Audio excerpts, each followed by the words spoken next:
தமிழ் கூறும் நல்லுலகிற்கு வணக்கம். மாணவ செல்வங்களுக்கு என் நல்வாழ்த்துக்கள். கடந்த காணொளி முதல் ஆங்கில இலக்கணம் குறித்து பார்த்து வருகிறோம். இந்த காணொளியில் அதனுடைய தொடர்ச்சியாக 2 செய்திகளை உங்களுக்கு பதிய வைக்க விரும்புகிறேன். கடந்த காணொளியில் 3 முக்கிய செய்திகளை மனதில் பதிய வைக்க வேண்டும் என்று கூறியிருந்தேன். ஓரளவுக்கு மனதில் வச்சுருப்பீங்க. அதை வச்சுருந்தா தான் அடுத்தடுத்து வரக்கூடிய வீடியோஸை உங்களுக்கு ஹெல்ப்ஃபுல்லாக இருக்கும். முதல்ல ரீகால் பண்ணிடலாம். ஃபஸ்ட்டு வீடியோவில் உங்களுக்கு நம்ம பார்த்தது நேம்ஸ் ஆஃப் த டென்சஸ், ஒரு 3 வெப்பு அண்ட் ஆக்சிலரி வெப்ஸ் இதெல்லாம் பார்த்தோம் இல்லைங்களா? அதை நீங்கள் நினைவுபடுத்த முடியுதானே யோசனை பண்ணி பாருங்கள். 12 டென்சஸ் சொன்னேன். முக்கியமாக 3 டென்ஸ் சொன்னேன்: ப்ரெசண்ட்டு, பாஸ்ட்டு அண்டு ஃப்யூச்சர். இது ஒவ்வொன்றிலையும் 4 உட்பிரிவு இருக்குதுன்னு சொன்னேன். 12 டென்சஸ் மொத்தம் சொன்னேன். இந்த 12 டென்சஸ்களுடைய நேம் உங்களுக்கு ரீகால் பண்ண முடியுதான்னு பார்த்துக்குங்க. இப்போ நான் சொல்கிற மாதிரி ரீகால் பண்ண முடிஞ்சுன்னா you get full marks. Okay.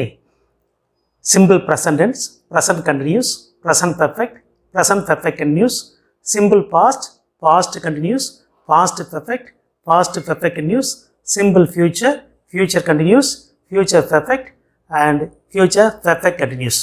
இந்த 12 டென்சஸ்னுடைய நேம் உங்களால் சொல்ல முடிஞ்சதுன்னா ஓகே. அடுத்து வெப்பு சொல்லியிருந்தேன். ஒரு டென்ஸுக்கு முக்கியம் வெப்பும் ஆக்சிலரி வெப்பும் சொல்லியிருந்தேன். அந்த வெப்பில் 3 வெப் எழுதி போட்டிருந்தேன்.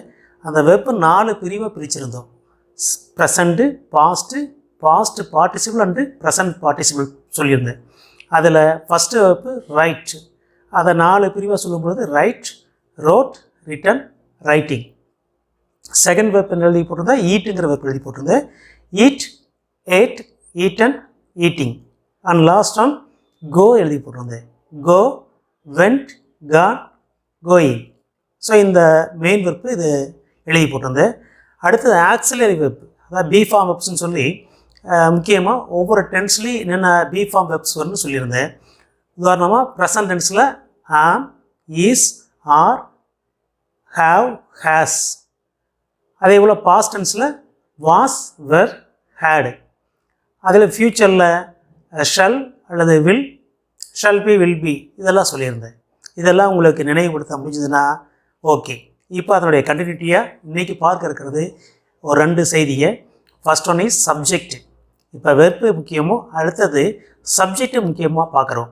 இப்போ சப்ஜெக்டை பொறுத்த வரைக்கும் நம்ம தமிழில் சொல்கிற மாதிரி தன்மை, முன்னிலை, படற்கைன்னு 3 சொல்கிற மாதிரி இங்கே first person, second person and third person 3ஆக பிரிச்சிருக்கிறோம். ஃபஸ்ட் பர்சனுங்கிறது தன்மை, என்னை பற்றி, எங்களை பற்றி சொல்கிறது. செகண்ட் பர்சனுங்கிறது முன்னிலை, முன்னாடி இருக்கிறவங்களை பற்றி, உன்னை பற்றி, உங்களை பற்றி சொல்கிறது. தேர்ட் பர்சனுங்கிறது படற்கைன்னு சொல்லக்கூடிய மற்றவர்களை பற்றி பேசுகிறது. அவன், அவள், அது, அவைகள்னு சொல்லக்கூடிய, அவர்கள்னு சொல்லக்கூடிய மற்றவர்களை பற்றி பேசுகிறது தேர்ட் பர்சன். அப்போ தான் இங்கிலீஷில் ஃபஸ்ட் பர்சனில் நான், நாங்கள். இதுக்கு ஐ அண்டு வி. ஐனா நான், வீணா நாங்கள்.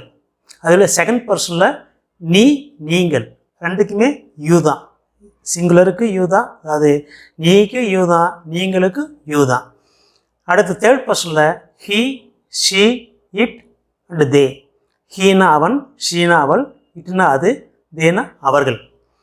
இதில் சிங்குலர் ப்ளூரல்ங்கிற, அதாவது ஒருமை பன்மைன்னு நீங்கள் சொல்கிறதா இருந்தால் ஃபஸ்ட் பர்சனில் பொறுத்த வரைக்கும் ஐங்கிறது சிங்குலர், அது எஸ்ன்னு கொடுத்துருப்பேன். விங்கிறது ப்ளூரல், பின்னு கொடுத்துருப்பேன்.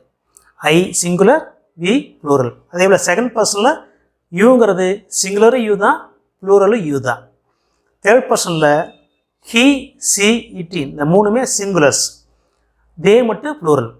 இதை நீங்கள் ஞாபகம் வச்சுக்கணும். அதாவது சப்ஜெக்ட்னு பார்க்குறப்ப இதெல்லாம் ப்ரொனவுன் சொல்லுவாங்க. I, we, you, he, she, it and they இதெல்லாம் ப்ரொனவுன்ஸுங்கப்பாங்க. அதாவது தமிழில் பிரதி பெயர்ச்சல்னு சொல்லுவாங்க. அதாவது ஒரு பெயர்ச்சலுக்கு மாற்றாக வரக்கூடியது பிரதி பெயர்ச்சல். இந்த 7ஐயும் மனசில் வச்சுக்கோங்க.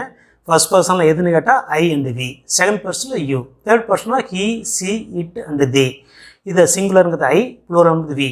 அதே போல் செகண்ட் பர்சனில் யூ சிங்குலர் அதுதான், ப்ளூரல் அதுதான். தேர்ட் பர்சனில் he, she, it singular, they plural. இதை ஞாபகம் வச்சுக்கணும். இது எப்போது சொல்ல தெரியணும், எப்போவுமே தெளிவாக இருந்துக்குங்க. ஓகே, இது ஒன்று.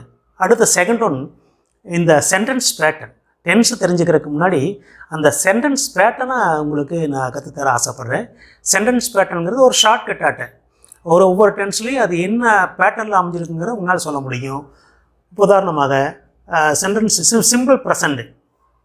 இப்போ ப்ரெசன்ட் டென்ஸுக்கு மட்டும் நான் எடுத்துருக்கிறேன். ப்ரெசன்ட் டென்ஸுக்கு மட்டும் சென்டென்ஸ் பேட்டர்ன் பார்க்குறேன். Simple present tense, present continuous, present perfect and present perfect continuous 4 இருக்குன்னு சொன்னது இல்லைங்களா? அந்த 4ல் சிம்பிள் ப்ரெசன்ட் டென்ஸ் டென்ஸில் வர்றப்ப எஸ்ஸுங்கிறது சப்ஜெக்ட்டுக்காக குறிக்கூடிய வேர்டு லெட்டர் போட்டிருக்கேன். எஸ்ஸுங்கிற லெட்டர் போட்டிருக்கேன், அது சப்ஜெக்ட்.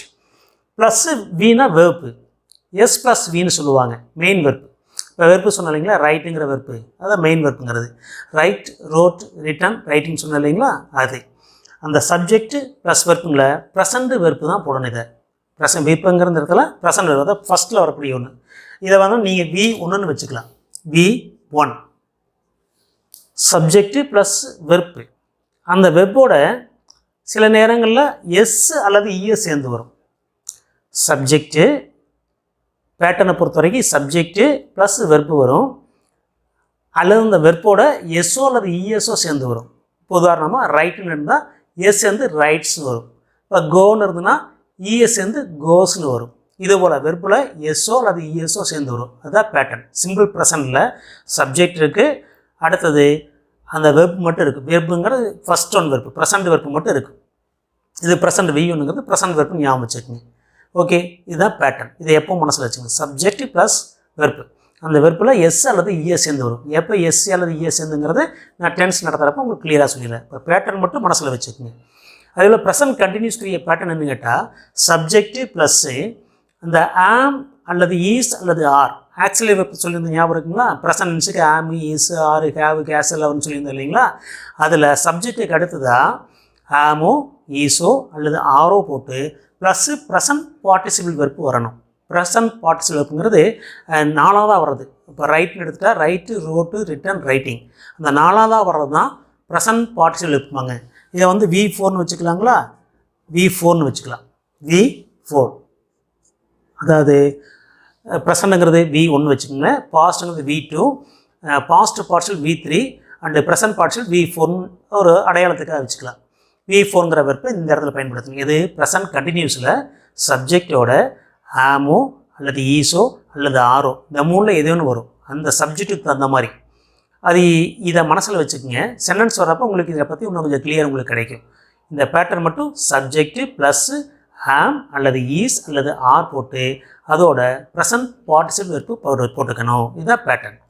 அதில் ப்ரெசன்ட் பர்ஃபெக்ட்டுக்குரிய பேட்டர்ன் கேட்குறப்ப சப்ஜெக்ட் ப்ளஸ் ஹேவ் அல்லது ஹேஸ். அந்த ஆக்சுவலி வெர்ப்பு ஞாபகம் வச்சுங்க. ப்ரெசண்ட்டுக்குரிய ஒரு 6 வெர்ப்பு எழுதி 5 வெர்ப்பு எழுதி போட்டிருந்தேன். ஆமு, ஈஸு, ஆறு, ஹேவ், ஹேஸ். அதுபோல் இந்த சப்ஜெக்டோட ஹேவோ அல்லது ஹேஸோ போட்டு பாஸ்ட் பார்ட்டிசிபிள் வெர்ப்பு இதை V3ன்னு வச்சுக்கலாம்.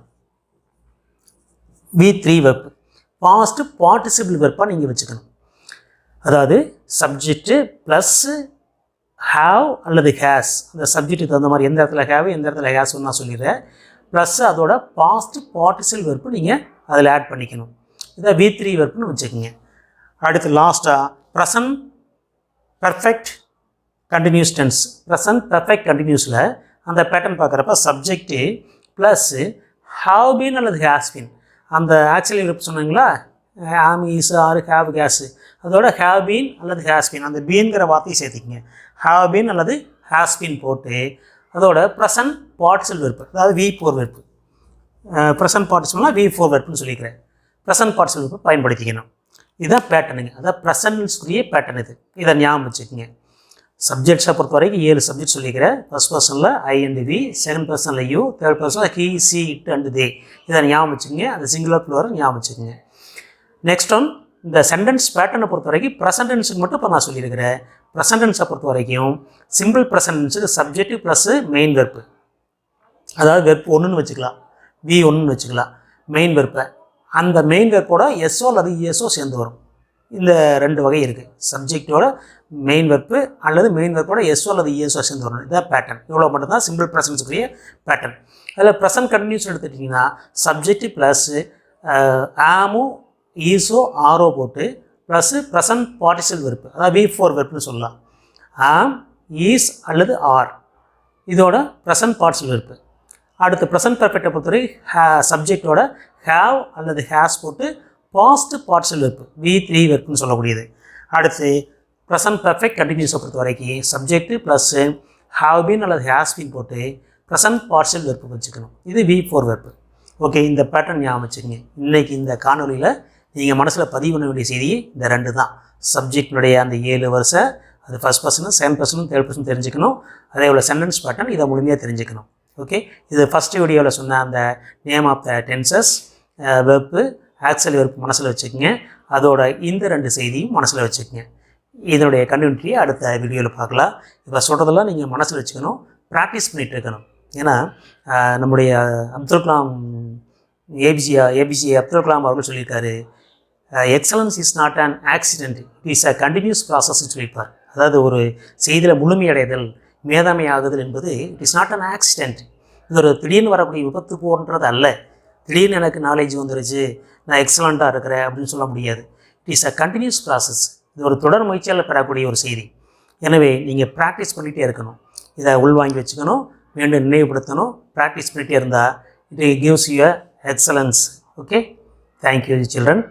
அடுத்த கிளாஸில் அடுத்த வீடியோவில் இதனுடைய கண்டினியூட்டி பார்க்கலாம். தேங்க்யூ. நன்றி, வணக்கம்.